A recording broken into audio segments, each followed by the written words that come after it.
Hello again and welcome back to my channel. Today is a very special day because we get to spend time with Daddy Frankie and Mama Rochelle during his birthday. As a special gift to a very special people, I decided to give them the Last Supper, and I bought it at Manawag Church, which is a miracle church, and I'm pretty sure that it will be a blessing and for their new shelter. No? Para malay nyo, sa inyo rin siya makatulong sunod na mga araw, no? Maraming salamat, ma'am. Sige po. Ay, friend mo doon sa ano? Shout out ko na lang po lahat California, yung mga mag-anak namin, si Leilani at saka si Kate, tapos yung mga taga San Diego and Temecula. Oxnard po ako, Oxnard, California po. Hello! Yun lang.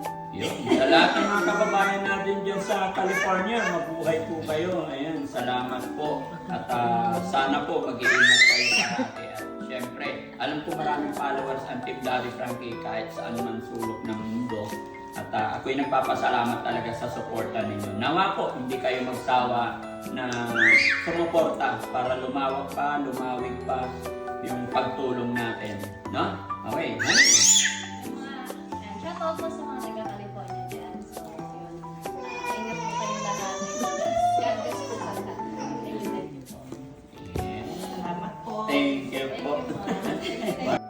Such a blessing to meet somebody that's so famous but so humble family, and they're all very nice. We get to meet all their beneficiaries. And here's Vandam.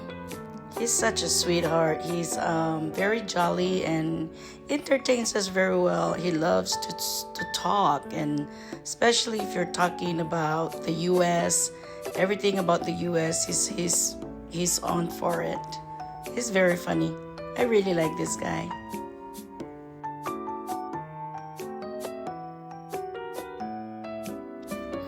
This is an unforgettable experience for me and my family. And we are very, very grateful that we got to meet them in person. And it wasn't very easy to get an appointment, but we were very lucky to get one.